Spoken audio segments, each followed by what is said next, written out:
سب سے اچھی عورت کون سی عورت ہے؟ سوال کیا گیا کہ سب سے اچھی عورت کون ہے؟ تو فرمایا گیا کہ جو باحیا ہو، جس کے اندر حیا ہو، جس کے اندر شرم ہو، وہ عورت سب سے اچھی عورت ہے۔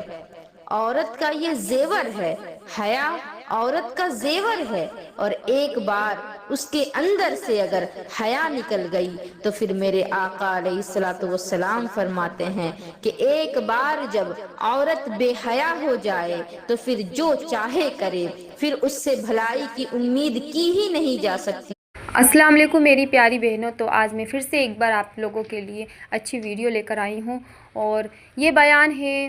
سید منت قادری کا، جو اپنے شوہر کے ساتھ کس طرح سے پیش آئیں اور شوہر کو کس طرح سے خوش رکھا جائے، اور جس طرح سے ہم اپنے شوہر کے ساتھ اچھا برتاؤ کریں گے ہمارے گھر میں لڑائی جھگڑوں کا ماحول بھی نہیں رہتا، اور اللہ بھی خوش رہتا ہے اور اللہ کے فرشتے بھی خوش رہتے ہیں۔ تو آئیے سنتے ہیں یہ بیان۔ من الشیطان الرجیم، بسم اللہ الرحمن الرحیم۔ معزز سامعین و سامعات، السلام علیکم ورحمۃ اللہ وبرکاتہ۔ آج میں عورتوں کے متعلق گفتگو کروں گی کہ عورتوں میں سب سے اچھی عورت کون سی عورت ہے؟ سوال کیا گیا کہ سب سے اچھی عورت کون ہے؟ تو فرمایا گیا کہ جو باحیا ہو، جس کے اندر حیا ہو، جس کے اندر شرم ہو، وہ عورت سب سے اچھی عورت ہے۔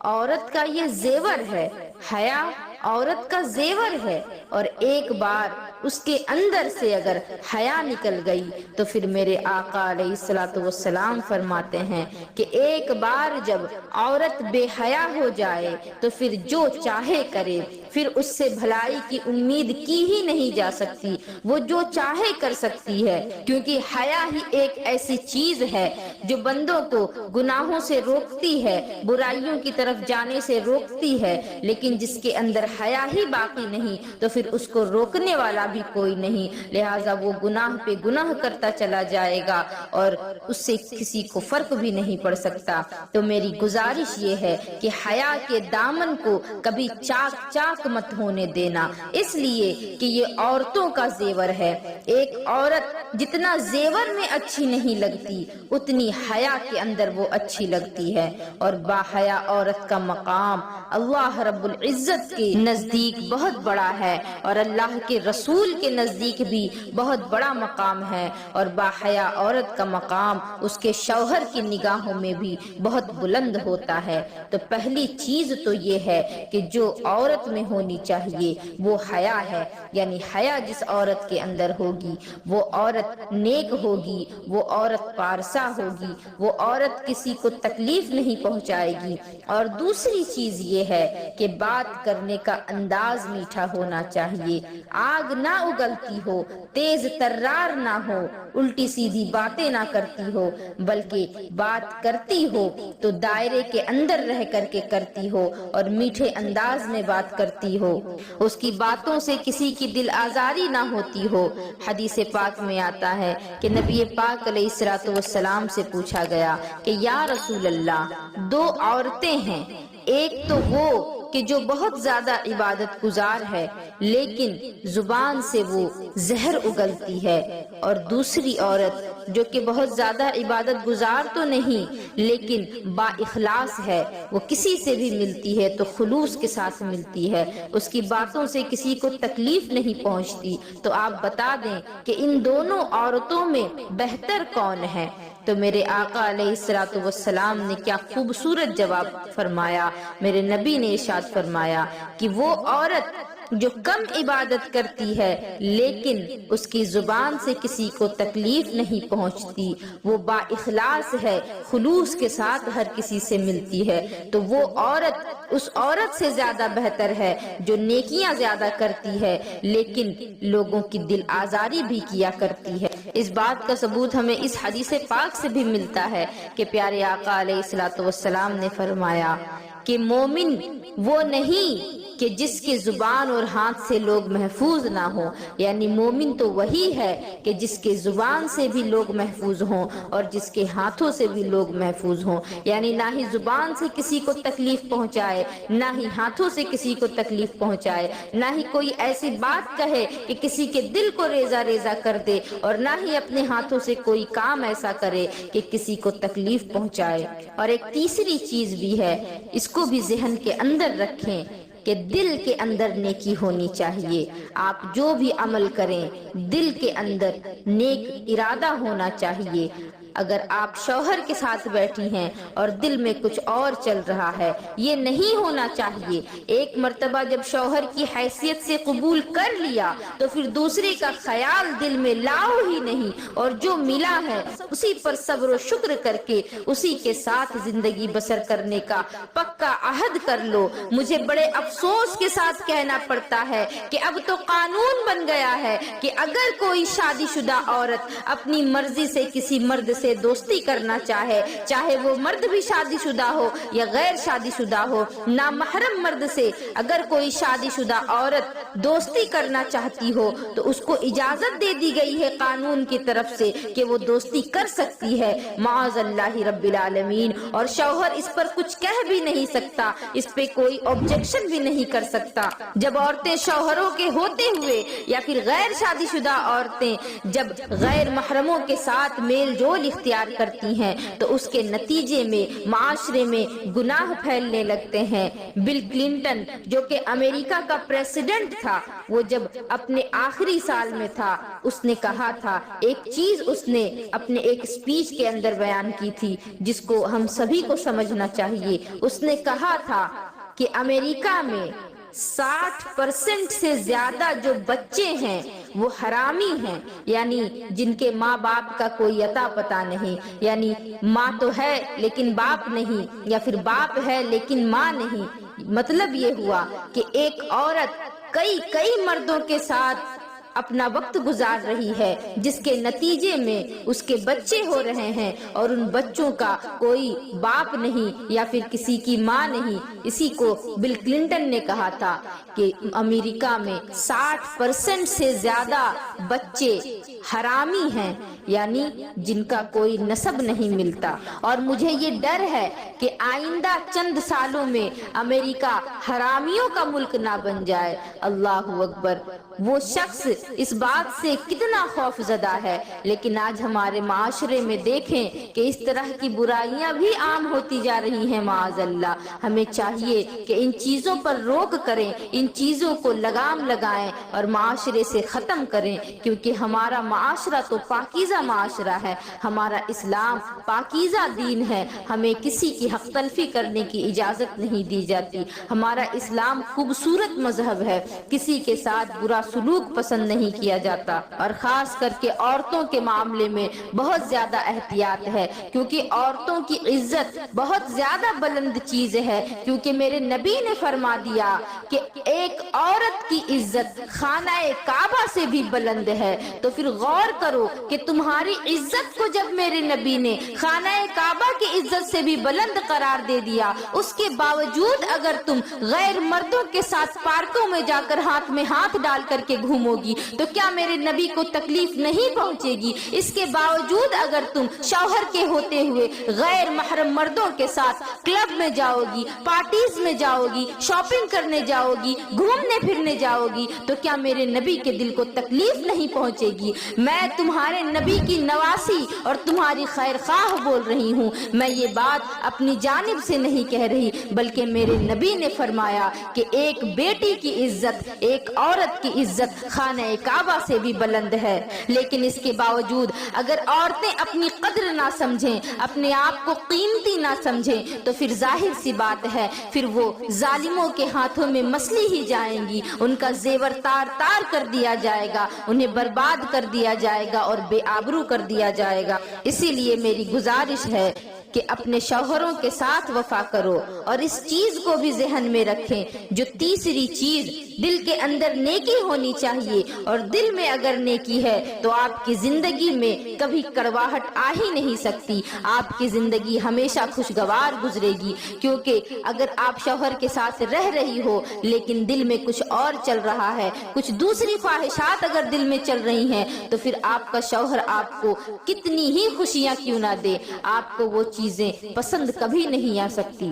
جو مل گیا ہے اسی پر صبر کر لو، یہ نہ دیکھو کہ میرا شوہر خوبصورت دکھتا ہے یا نہیں دکھتا، یہ نہ دیکھو کہ میرا شوہر مالدار ہے یا غریب، بلکہ اللہ نے تمہیں ایک بہت بڑی نعمت سے نوازا ہے، اس نعمت کو تم قبول کرو اور اس پر تم صبر و شکر کے ساتھ کام لو۔ کیونکہ بہت ساری خواتین ایسی ہیں جو اپنے ہی گھروں میں، اپنے ماں باپ کے گھروں میں بوڑھی ہو گئیں، اور بہت سی خواتین ایسی ہیں کہ شادی ہوئی اور بیوہ ہو گئیں، ان سے پوچھو کہ شوہر کتنی بڑی نعمت ہے۔ اسی لیے میری بہنوں، اپنے مقام کو پہچانو اور اپنے شوہر کی عزت کرو۔ ایک اور چیز عورتوں کے اندر پائی جاتی ہے کہ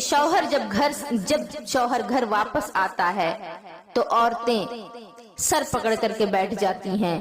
کسی کے سر پہ کپڑا بندھا ہے، کوئی جھنڈو بام لگائے بیٹھا ہے۔ مطلب یہ ہے کہ گھر میں صبح سے شام تک جتنی باتیں ہوئی، ہر ایک چیز، سارا کچا چٹھا شوہر کو سنا ڈالا۔ وہ ابھی آیا ہے، پہلے اسے تم بٹھاؤ، اس کا حال پوچھو، وہ دن بھر کیا کر رہا تھا، کس حالت میں اس نے سارا دن گزارا ہے، پہلے اس کی خبر لو، نہ کہ یہ کہ تمہارے ساتھ گھر میں جو کچھ بھی ہوا ہے تم وہ سب کچھ آ کر کے سنانا شروع کر دو۔ ارے تمہارے ساتھ جو کچھ ہوا، تم تو گھر کے اندر ہی تھی، تم تو محفوظ تھی، لیکن وہ گھر کے باہر تھا اور نہ جانے کتنی جد و جہد کر رہا تھا، اور اس کے بعد جب وہ گھر آیا تو تمہارا یہ لٹکا ہوا منہ دیکھ کر کے کیا اسے خوشی ہو سکتی ہے؟ اور بعض خواتین تو ایسی ہوتی ہیں کہ دن بھر تو جیسے گزارا، لیکن شام ہوئی اور شوہر کے آنے کا وقت ہوا تو پھر جو سب سے میلی کچیلی نائٹی ہے اس کو پہن لیا،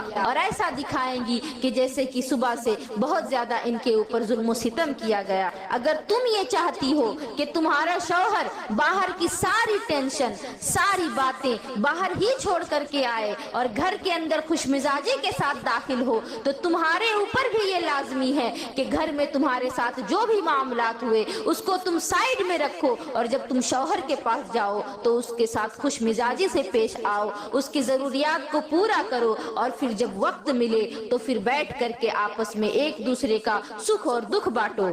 ہر وقت اپنی تکلیفوں کا رونا نہ رو۔ میں آپ کو یہاں ایک صحابہ کا ذکر کرنا چاہوں گی، حضرت ابو طلحہ کی بیوی کے بارے میں آپ کو بتانا چاہوں گی کہ صحابیات کس قدر اپنے شوہروں کی خدمت اور عزت کیا کرتی تھی اور ان کا خیال رکھا کرتی تھی۔ حضرت ابو طلحہ کی بیوی کا واقعہ ہے کہ حضرت ابو طلحہ کا بیٹا، جن کا ایک ہی بیٹا تھا، وہ بیٹا بہت زیادہ بیمار ہو گیا، اور اتنا بیمار ہو گیا کہ اس کی بیماری میں کمی آنے کے بجائے اضافہ ہی ہوتا چلا جا رہا تھا۔ ایک رات جب ابو طلحہ شام کو گھر آئے تو ان کے گھر آنے سے پہلے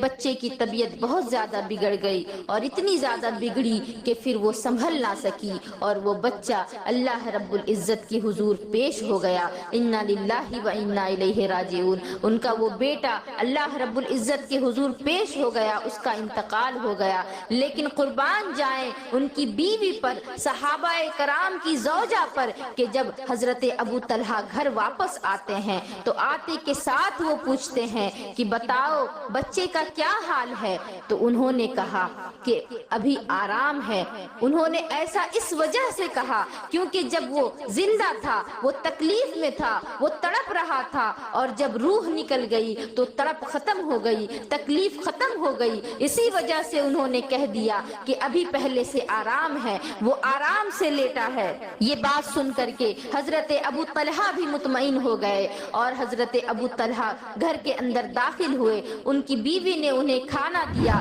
کھانا کھانا کھانے کے بعد کچھ باتیں کرنے کے بعد انہوں نے ساتھ میں آرام کیا، اور پھر شوہر نے اپنی خواہش ظاہر کی، جس کی وجہ سے حضرت ابو طلحہ کی بیوی یہ بات جان رہی ہیں کہ گھر میں بچے کی لاش پڑی ہے، لیکن اس کے باوجود شوہر کی خواہش پر سر تسلیم خم کر دیا، اور یہ جانتی ہوئے کہ میرے گھر کے اندر میت پڑی ہے، لیکن شوہر کا اتنا زیادہ خیال، اتنا زیادہ ادب و احترام کہ شوہر جب گھر کے اندر داخل ہوا تو پھر انہیں اس چیز کی خبر نہ سنائی، بلکہ پہلے ان کا حال لیا، ان کو پہلے مطمئن کیا، ان کی ضروریات کو پورا کیا، کیونکہ ویسے ہی باہر سے تھکے ماندے آئے تھے، اور آتے کے ساتھ اگر یہ خبر سنا دے تو نہ جانے ان کی تکلیف میں کتنا اضافہ ہو جاتا۔ صبح سے کچھ کھایا پیا نہیں، اور جب آنے کے بعد بچے کی موت کی خبر سنیں گے تو اور کتنا صدمہ پہنچے گا۔ اسی وجہ سے آپ نے بتایا نہیں اور شوہر کی خواہشات کو بھی پورا کیا،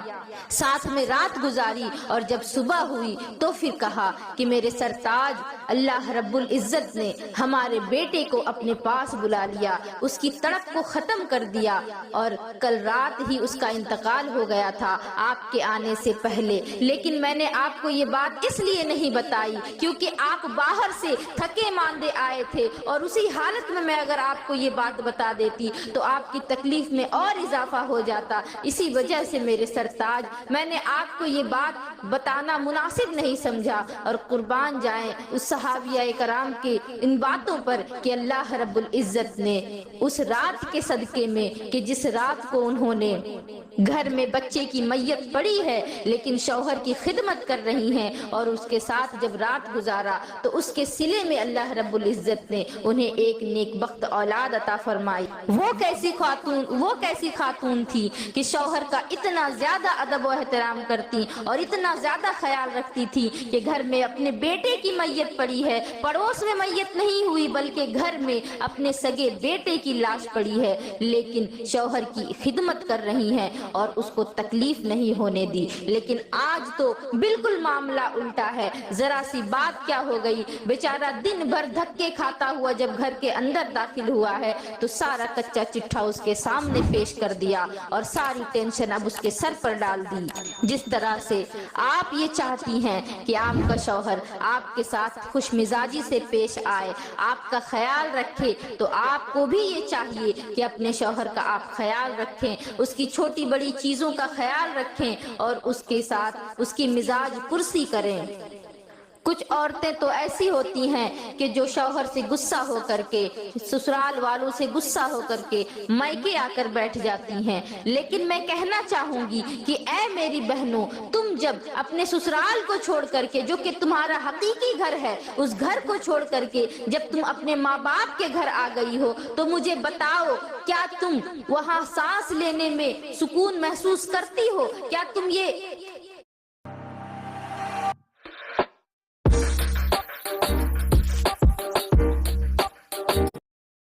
محسوس کرتی ہو؟ کیا تم یہ